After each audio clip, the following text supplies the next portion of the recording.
tem como você conter um ataque nuclear russo. Você vira pra Rússia e fala assim, você tá disposto, Putin? Se você me atacar, eu vou te retaliar. Tem um submarino mergulhado embaixo do Ártico, pronto, vai lançar 50 bombas atômicas. Mesmo que você me ataque primeiro e me mate primeiro, você vai morrer junto. Sabe o que o Putin vai falar? Não, beleza, eu não vou. Porque o Putin é racional. Xi Jinping é racional.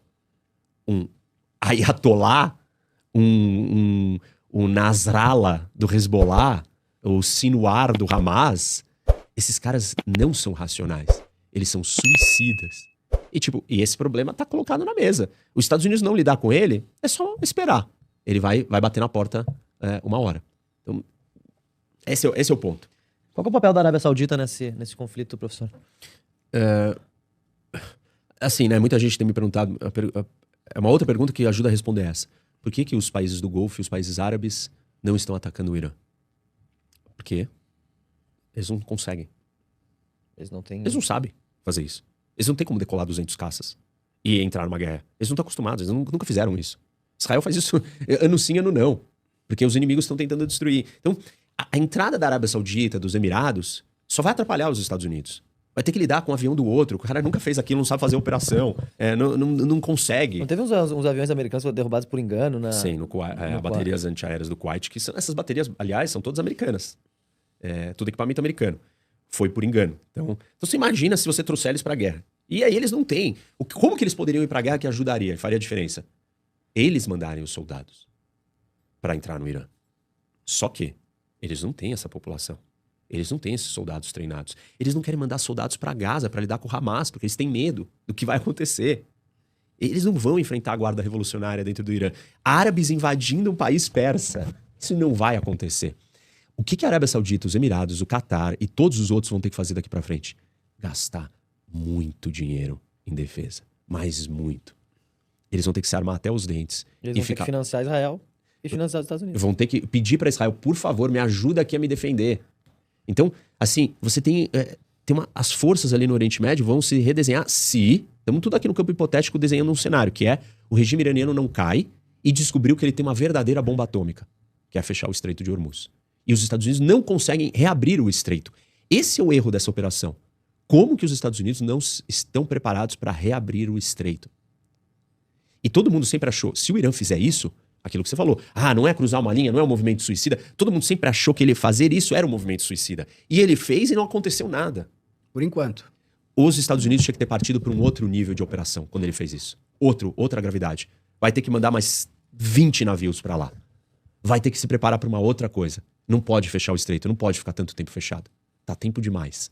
Cada dia que fica e que o Irã fecha com um botezinho, porque o Irã não tem mais marinha. Acabou a marinha iraniana. O Irã tá fechando com um botinho.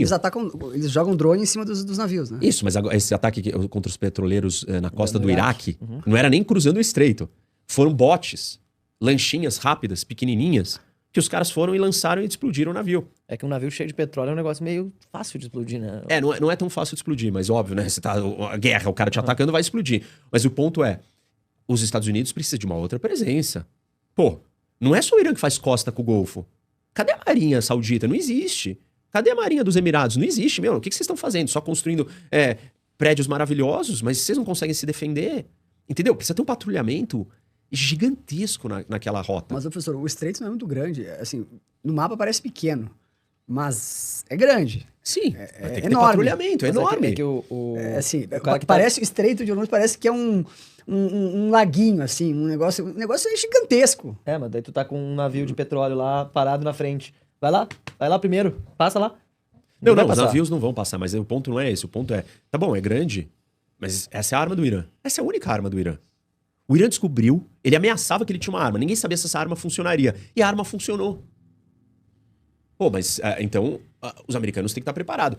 A minha análise... Trump disse ontem, dane-se o petróleo e isso, tá bom. Suba então vamos ver quem é que é mais macho. Porque assim, se essa é a única coisa que o Irã tem, esse Trump também, ele é um cara de all-in, né? Ele vai pra all-in. Eu não diria isso. Quando eu veio o tarifaço e os mercados começaram a despencar, e os títulos da dívida americana começaram a despencar, não só os mercados financeiros, foi a hora que o Trump saiu, tarifaço congelado por 90 dias, vamos negociar com cada país isolado. Por quê? Scott Bessent, diz os bastidores, Scott Bessent entrou numa sala com o Trump e falou, só saio daqui quando eu fizer ele recuar, porque o dólar tá correndo risco. Jamie Dimon, CEO JP Morgan ligou pro Trump e falou, se você continuar, acabou o dólar.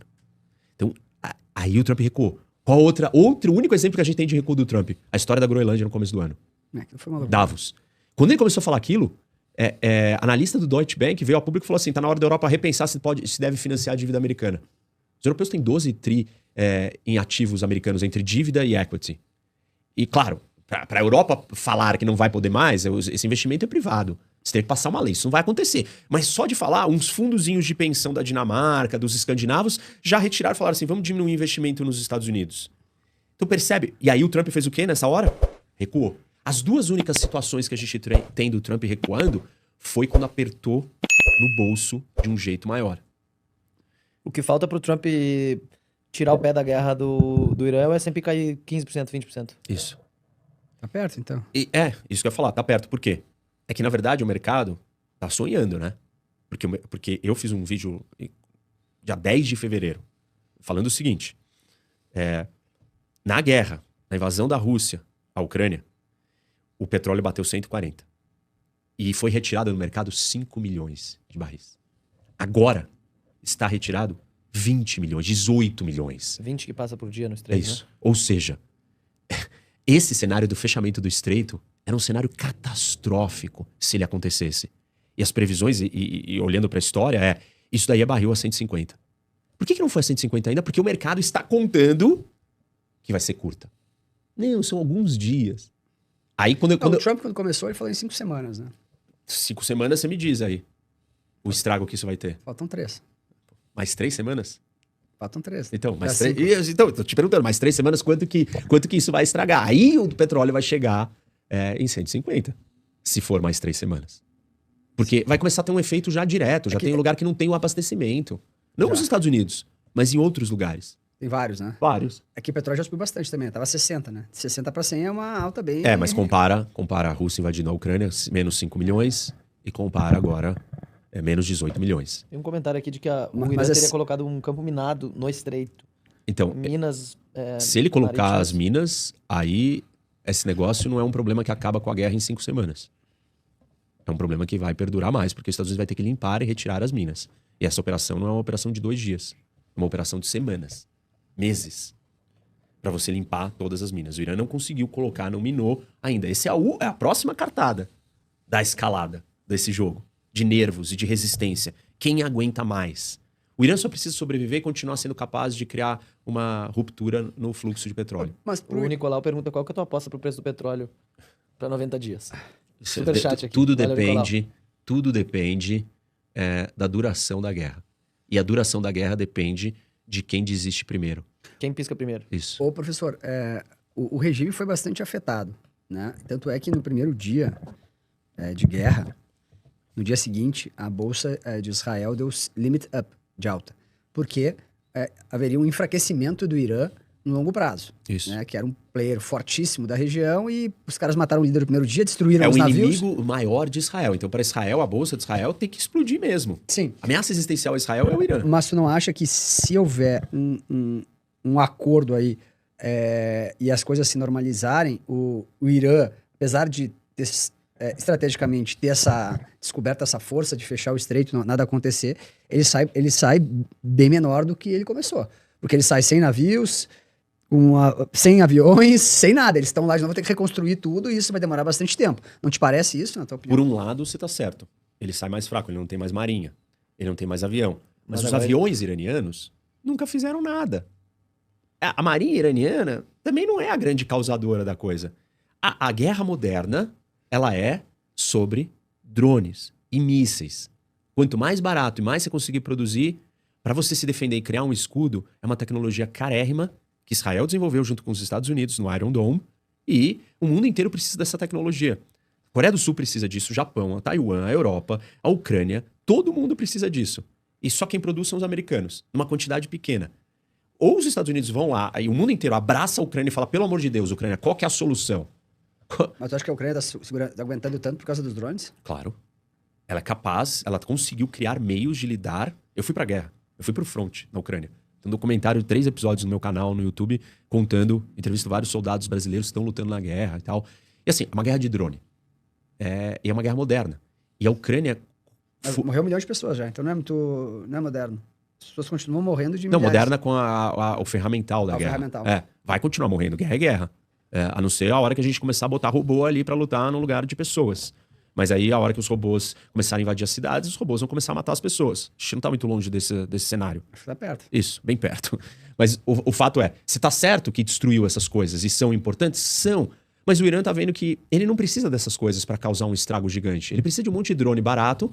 Ele só precisa lançar esses drones não contra Israel, porque contra Israel ele já não tem mais efeito, porque a distância é muito longa. Então o drone sai, ele demora horas viajando, Israel vai detectando no radar e até abate todos os drones até chegarem lá. Os mísseis balísticos que atacam Israel, sim, são um problema. Mas Israel e os Estados Unidos estão destruindo os lançadores. Agora, os mísseis menores que chegam nos países do lado e que chegam no estreito não são tão sofisticados e são mais fáceis de serem lançados. Então, o Irã descobriu 2 grandes armas. A sua posição geográfica no Estreito de Hormuz, testada, implementada e funcional, e a sua tecnologia de drones muito barata, produção ilimitada. Mesmo que ele tenha sido degradado, o regime, as suas capacidades no geral, ele sai dessa guerra com um novo meio de combate. Mas é só econômico, porque ele vai em cima do petróleo para prejudicar a economia dos Estados Unidos. E ele destrói os vizinhos. Ele destrói fisicamente. Mas em um determinado O turismo, o prédio, a companhia aérea, o aeroporto, ele está destruindo todos eles. Isso é grave.